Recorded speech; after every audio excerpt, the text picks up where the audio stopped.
तो ये जो है तुम्हारा पहला चैप्टर है संस्कृत का, है कि नहीं। नाम क्या है पहला चैप्टर का? मंगलम। क्या नाम है पहला चैप्टर का? मंगलम। और ऐसे भी हम जानते हैं कि किसी भी किताब में, संस्कृत में ही देखो तो कोई भी किताब में मतलब 6 क्लास 7 क्लास 8 क्लास सब में तुम देखा होगा तो पहला चैप्टर प्रार्थना से ही शुरू होता है कि नहीं। क्योंकि हम लोगों का कल्चर रहा है और संस्कृत उस कल्चर को निभाते जा रहा है कि पहला चैप्टर विनती यानी प्रार्थना होता है भगवान का। और यहाँ पर वही चीज है कि मंगलम से है। मंगलम का मतलब क्या? एक तरह सोचो तो भगवान का पूजा अर्चना। तो ध्यान देना यहाँ पर, ये जो तुम्हारा चैप्टर है संस्कृत का, संस्कृत बुक का पहला चैप्टर है जिसका नाम क्या है? मंगलम।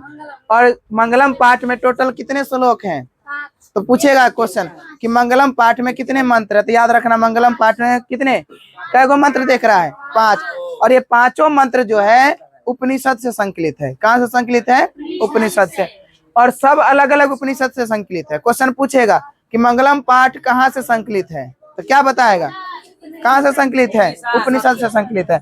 और यहाँ पर तुम अगर ध्यान से देखेगा तो पहला श्लोक जो है ईश्वास्य उपनिषद से संकलित है। कहाँ से? ईश्वास्य उपनिषद। इसमें उपनिषद जोड़ दो, ईश्वास्य उपनिषद। दूसरा जो है वो कठोपनिषद से, कठ जोड़ उपनिषद, कठोपनिषद। और तीसरा जो है तुम्हारा मुंडकोपनिषद से। कहाँ से? मुंडकोपनिषद से। चौथा श्लोक भी मुंडकोपनिषद से। और पांचवा जो श्लोक है वे श्वेताश्वर उपनिषद से है। कहाँ से है? श्वेताश्वर उपनिषद से। यानी 5 मंत्र पांचों 5 से संकलित है कि नहीं। और ये जो तुम देख रहा है पांचों मंत्र जो है ये उपनिषद से संकलित है। और जो कि परम पुरुष परमात्मा के बारे में वर्णन करता है। किसके बारे में? परम पुरुष परमात्मा, है कि नहीं। मतलब माना गया कि सबसे ऊपर कौन? परम पुरुष। तो यहाँ ध्यान देना, हम एक एक श्लोक का अर्थ बताते जाते हैं, समझते चला, ठीक है।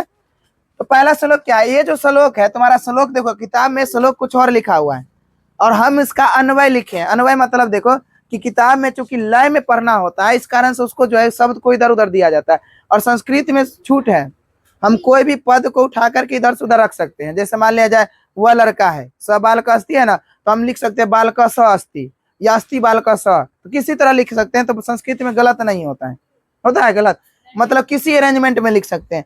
वही बात है कि यहाँ पर जो श्लोक तुम्हारा किताब में है वो एक लयबद्ध तरीके से पढ़ने में, ताकि पढ़ने में इंटरेस्टिंग हो, इस कारण से उसको सही ढंग से दिया हुआ है। लेकिन इसको हम क्या किए हैं, यहाँ पर जो लिखे हैं अन्वय के रूप में लिखे। अन्वय मतलब क्या? उसको सही ढंग से अरेंज करके लिखे हैं। क्या करके लिखे हैं? सही ढंग से अरेंज करके, और तब इसका सरल अर्थ समझना। तो पहला श्लोक क्या है? पहला श्लोक कहता है हे पूषण। क्या कहा पहला? हे पूषण। और हे पूषण का मतलब संबोधित कर रहा है किसको? पूषण का मतलब होता है सूर्य।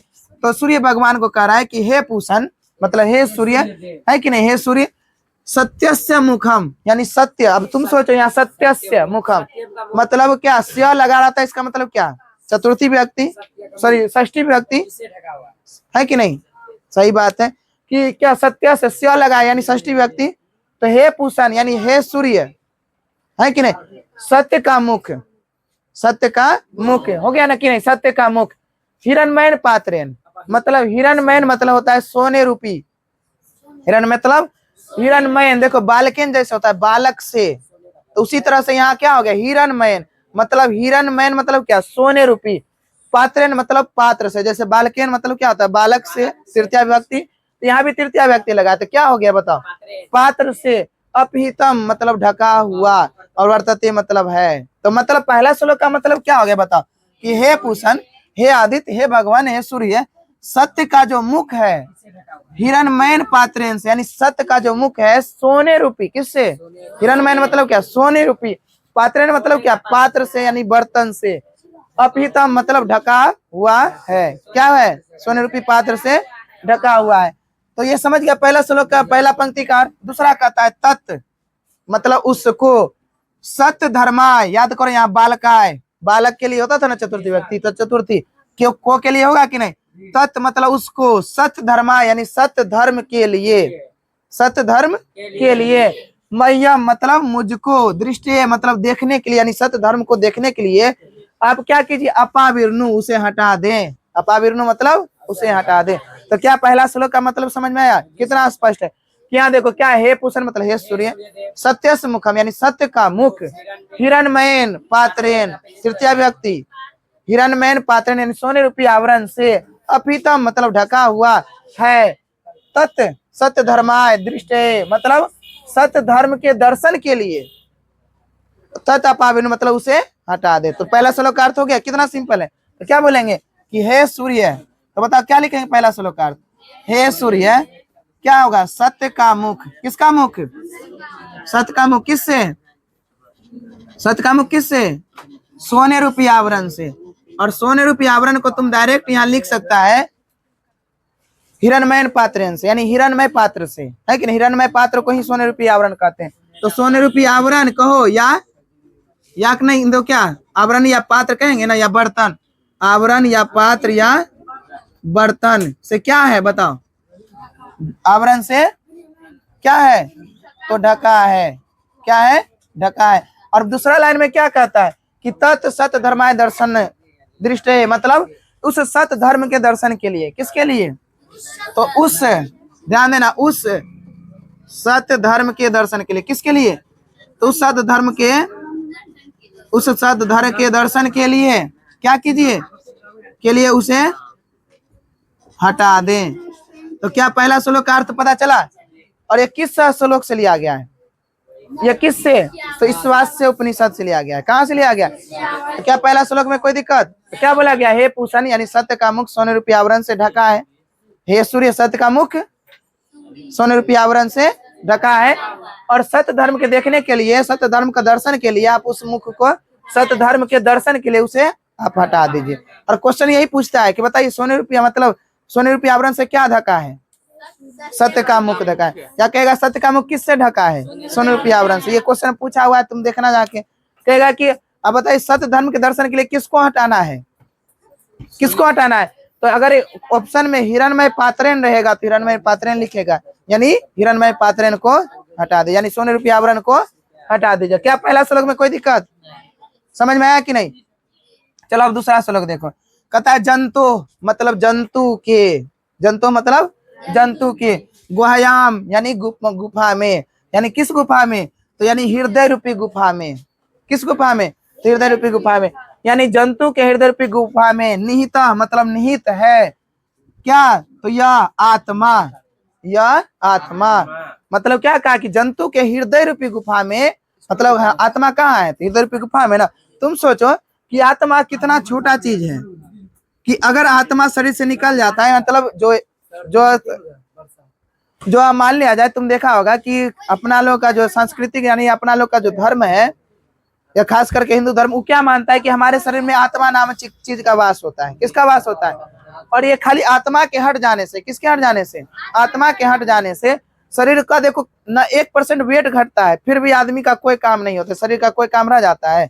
तुम सोचो अगर हमारा वेट अगर 55 किलो है, तो मरने के बाद भी किसी व्यक्ति का वेट 55 किलो रहता है।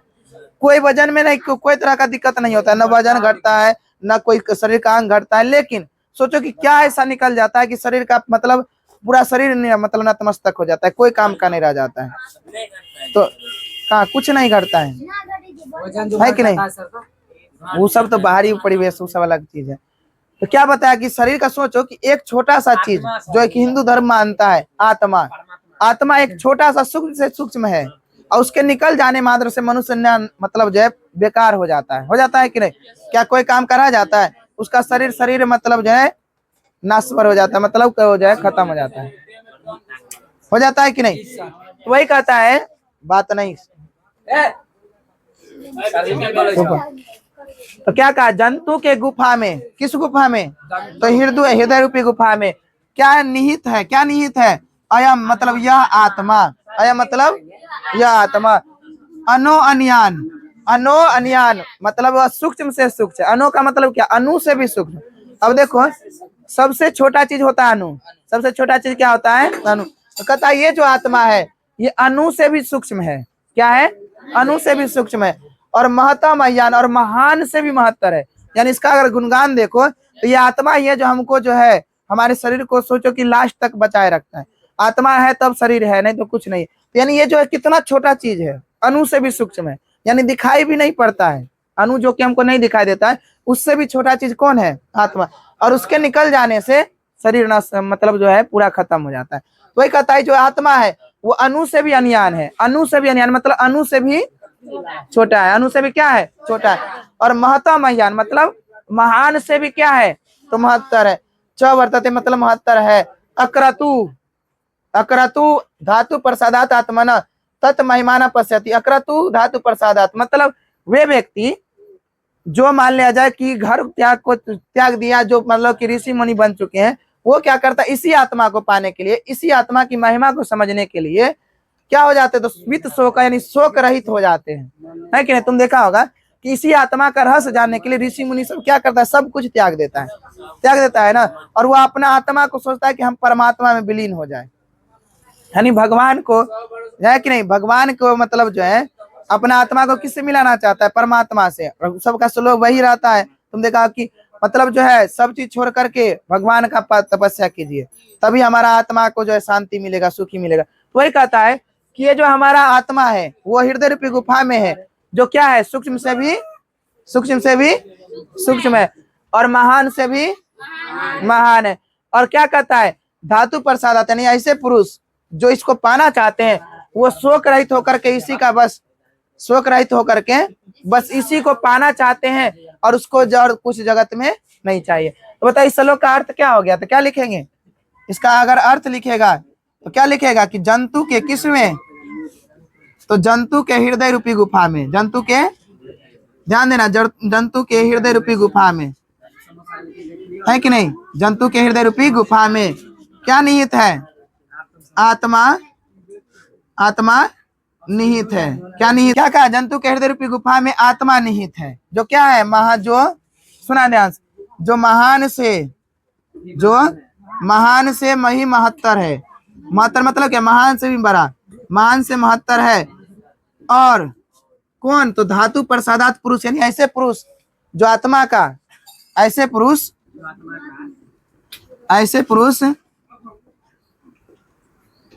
जो आत्मा को के रहस्य को या महिमा को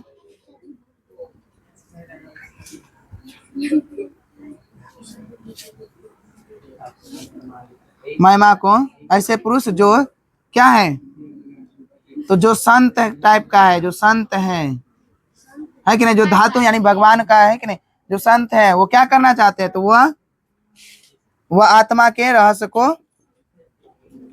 वह आत्मा के रहस्य या महिमा को शोक रहित होकर के जानना चाहता है, शोक रहित होकर क्या करना चाहता है, जानना चाहता है कि नहीं। मतलब जो धातु प्रसादात मतलब क्या, कि जो इसको पाना चाहता है वो शोक रहित होकर के इसको पाना चाहता है कि नहीं, वो उसके मन में कोई तरह का छल कपट वगैरह नहीं होता है। चलो अब तीसरा श्लोक देखो, है ना, जब घर नहीं है।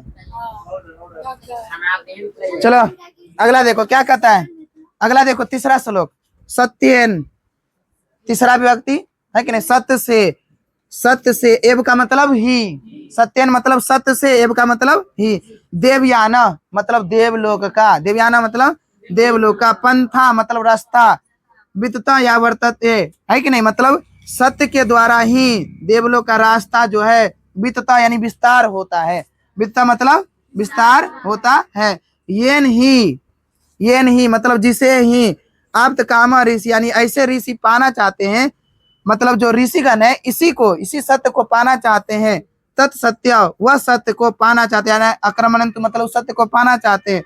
और यत्र मतलब यहाँ, मतलब यत्र मतलब यहाँ या जहाँ, सत्यस्य यानी सत्य का, तत्परम निधानम यानी जहाँ पर सत्य का भंडार है।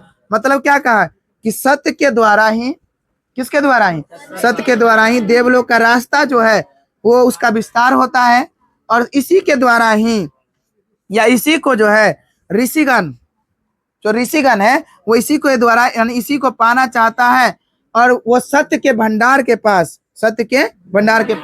पहुंचना चाहता है। कौन, तो ऋषिगण है कि नहीं, कौन, तो ऋषिगण, वो ऋषिगण जो मतलब इसको इसके प्रति तत्पर है वो पाना चाहता है। तो क्या लिखेंगे इस श्लोक का अर्थ बताओ, इस श्लोक का अर्थ क्या हो गया कि सत्य के द्वारा ही, किसके द्वारा बताओ, सत्य के द्वारा ही किसका रास्ता, तो देवलोक का रास्ता, किसका, देवलोक का रास्ता का विस्तार होता है, देवलोक का रास्ता का विस्तार होता है, देवलोक का रास्ता का क्या होता है, विस्तार होता है। और उसके बाद ऋषिगण, ऋषिगण कहाँ पहुंचना चाहते हैं? तो ऋषिगण उसी सत्य के भंडार के पास, उसी सत्य के भंडार के पास क्या करना चाहते हैं? भंडार के पास पहुंचना चाहते हैं। सत्य के भंडार के पास क्या करना चाहते हैं? पहुंचना चाहते हैं। तो तीसरा श्लोक समझ में आया कि नहीं? तो चलो, तो क्या बताया गया फिर से देख लो कि सत्य के द्वारा ही देवलोक का रास्ता विस्तार होता है। ये नहीं मतलब ये नहीं आप का नहीं, वैसे ऋषिगण जो सत्य को पाना चाहते हैं वो इसके भंडार के पास, सत्य के भंडार के पास पहुंचना चाहते हैं। क्या कोई दिक्कत? चलो अगला देखो। अब चौथा श्लोक भी इंटरेस्टिंग है। चला है?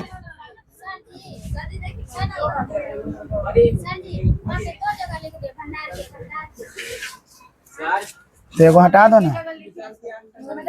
चलो अगला श्लोक देखो। अगला भी श्लोक जो है चौथा श्लोक, ये भी तुम्हारा इंपोर्टेंट है।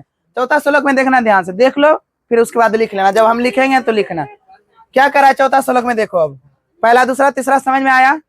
अब चौथा देखो, कहता यथा, सुना ध्यान से, यथा मतलब जिस प्रकार, नदिया मतलब नदी, स्यंदमान मतलब बहती हुई, जैसे नदियां मतलब बहती हुई, सत्य मतलब जैसे नदियां बहती हुई, सत्य यहाँ पर नहीं आएगा।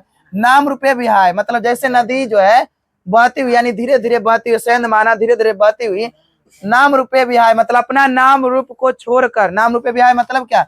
अपना नाम रूप को छोड़ करके, समुद्र मतलब समुद्र में, अस्तंग गच्छन्ति मतलब मिल जाते हैं, समुद्र में चले जाते हैं। तो क्या बोला पहला श्लोक, पहला लाइन में? यथा मतलब जिस प्रकार, यथा मतलब जिस प्रकार, नदिया मतलब नदी, स्यंदमाना मतलब धीरे धीरे बहते हुए, नाम रूपे विहाय मतलब अपना नाम रूप को छोड़ करके, समुद्री अस्तम गच्छन्ति यानी समुद्र में मिल जाते हैं। तो तुम देखा होगा कि अगर कोई नदी का पानी जो है, नदी का पानी अंतिम में कहाँ जाके मिलता है? समुद्र में। तो समुद्र में मिलता है तो क्या हम समुद्र को कहते हैं कि गंगा नदी का पानी है? क्या हम ऐसा कहते हैं यमुना नदी का पानी है? बल्कि वो पूरा का पूरा समुद्र कहलाता है। उसको ना गंगा नदी का समुद्र कहते हैं ना यमुना नदी का समुद्र कहते हैं। तो नदी का नाम खत्म हो गया कि नहीं? तो क्या कहा कि नदी जिस प्रकार से बहते बहते समुद्र में मिलता है और उसका नाम निशान खत्म हो जाता है। अब फिर देखो अगला कहता है तथा, तथा मतलब उसी प्रकार, तथा मतलब उसी प्रकार, एव या उसी प्रकार ही विद्वान, उसी प्रकार ही विद्वान मतलब विद्वान जो महान पुरुष है, जो विद्वान है, नाम रूपाद यानी अपना नाम रूप छोड़ करके, नाम रूपाद मतलब अपना नाम रूप से विमुक्त होकर के, नाम रूप को छोड़ करके, सन तम दिव्यम प्रातपरम मतलब क्या है? तो अपना नाम रूप को छोड़ करके वह दिव्यम प्रातपरम मतलब दिव्य पुरुष के पास या परम पुरुष के पास, उपैति मतलब पहुंच जाते हैं। मतलब जो क्या कहा पहला लाइन कि जिस प्रकार नदी बहती हुई समुद्र में मिलती है, अपना नाम रूप को छोड़ देती है, वैसे ही जो विद्वान लोग हैं, विद्वान लोग हैं अपना नाम रूप छोड़ करके, ऐसे ही संत महात्मा लोग जो विद्वान लोग हैं अपना नाम रूप छोड़ करके कहाँ मिल जाते हैं? तो परम पुरुष परमात्मा में मिल जाते हैं। मतलब क्या हुआ कि तुम देखा होगा कि कोई अगर घर मतलब किसी का कुछ और नाम रहता है, लेकिन जैसे वो बाबा बनता है तो कोई लोग उसका नाम से नहीं जानता है, हाँ, लेकिन बाबा के नाम से सब जानता है, बाबा महात्मा सब कहता है ना। तो क्या उसका कोई अपना नाम रहा? अपना कोई नाम नहीं रहा, उसका सब लोग महात्मा के नाम से जानने लगे, बाबा। और कोई भी देखेगा तो कहेगा देखो बाबा है, कहेगा ना। क्या उसका नाम नहीं जानता फिर भी उसको बोला ना, यानी अपना नाम उसका खत्म हो गया। कहेगा संत है, महात्मा है, बाबा, यही सब कहेगा ना। तो वही बात, जो विद्वान होते हैं अपना नाम रूप छोड़ के किसमें मिल जाते हैं? मतलब परम पुरुष में मिल जाते हैं, यानी उसको जो है भगवान की गिनती में कर दिया जाता है ना। तो चलो इस श्लोक का लिखते हैं अर्थ। तो क्या हो गया इस श्लोक का अर्थ? जिस प्रकार नदी धीरे धीरे है कि नहीं, स्यंदमाना मतलब धीरे धीरे बहती हुई है कि नहीं, धीरे धीरे बहती हुई किसको? तो नाम रूप छोड़ करके बहती हुई नाम रूप को, किसको? तो नाम रूप को छोड़कर, नाम रूप को छोड़कर किसे मिल जाती है? समुद्र में मिल जाती है। कहाँ मिल जाती है? समुद्र में मिल जाती है। ठीक उसी प्रकार ही, ठीक उसी प्रकार ही कौन? ठीक उसी प्रकार ही कौन बताओ? तो विद्वान। ठीक उसी प्रकार कौन? तो विद्वान। क्या चीज? तो अपना नाम रूप को छोड़ करके, विद्वान अपना नाम रूप से को छोड़कर क्या करते हैं, तो नाम रूप छोड़ करके कहाँ मिल जाते हैं, तो परम पुरुष परमात्मा में। छोड़ करके कहाँ मिल जाते हैं, तो परम पुरुष परमात्मा में मिल जाते हैं। क्या कोई दिक्कत? चलो अब लास्ट वाला श्लोक है, इसको भी देख लो। अब कहता है, ये लास्ट है, 2 मिनट और लगेगा। देखो कहता हम तमसा है कि नहीं, हम तमसा प्रास्तात आदित्य वर्णम एतम महानतम पुरुषम वेदा। मतलब कहता है कि देखो अहम तमसा मतलब जो हमें मुझे अंधकार से परस्पर आदित्य वर्णम यानी प्रकाश की ओर, जो हमें अंधकार से कहा तो प्रकाश की ओर, एतम महानतम पुरुषम है कि नहीं, यानी ऐसे लोग यानी जो मुझे क्या जब मुझे अंधकार से प्रकाश की ओर, अंधकार से प्रकाश की ओर जो महान पुरुष ले जाता है वो है वेद। कौन है? वेद। तो क्वेश्चन के पहला क्या लाइन बताया कि अंधकार से प्रकाश की ओर ले जाने वाले को क्या कहते हैं, तो वेद कहते हैं। ठीक उसी प्रकार कहता है तम एव विदित्वा, और इसी को ही जान करके, इसी वेद को जान करके मृत्यु में त्यति, हम मृत्यु को पा सकते हैं। इसी वेद को जान करके हम मृत्यु को पा सकते हैं। एकास्मात पृथक, इसके अलावा अन्य पंथा मतलब दूसरा कोई रास्ता, अन्य आयनाय मतलब नहीं है, विद्यते मतलब जानकारी में। तो क्या बताया कि जिस प्रकार हमको जो अंधकार से प्रकाश की ओर जाने के लिए महान पुरुष वेद का सहायता लेना पड़ता है, ठीक, और इसी वेद को जान करके हम कहाँ, तो हम लोग जो है मृत्यु को पा सकते हैं, मृत्यु के बारे में जान सकते हैं। और दूसरा चीज, मृत्यु को पाने का दूसरा कोई रास्ता नहीं है। तो ये वेद ही है जो हमको अंधकार से प्रकाश की ओर ले जाते हैं। वेद ही है जो एक महान पुरुष है जो हमको अंधकार से कहाँ ले जाते हैं, प्रकाश की ओर ले जाते हैं। इसी को जान करके हम मृत्यु को जान सकते हैं, मृत्यु को पा सकते हैं, और दूसरा कोई रास्ता नहीं है। चलो इस श्लोक का भी अर्थ लिख लो, है कि नहीं। क्या बताया कि अंधकार से वेद जो है क्या करता है, वेद हमें महान पुरुष के तरह, किसके तरह, महान पुरुष के तरह, महान पुरुष के समान कहाँ, तो अंधकार से कहाँ, तो अंधकार से प्रकाश की ओर ले जाते हैं। अंधकार से प्रकाश की ओर क्या करते हैं, ले जाते हैं। अंधकार से कहाँ, तो प्रकाश की ओर ले जाते हैं। और दूसरा देखो इसी किसको, तो इसी वेद को जानकर मृत्यु को पा सकते हैं। क्या दूसरा कोई रास्ता है, तो दूसरा और कोई रास्ता, अन्य कोई दूसरा रास्ता नहीं है कि नहीं। तो ये तो हो गया तुम्हारा 5 श्लोक का अर्थ। क्या समझ में आया कि नहीं? क्या कोई दिक्कत?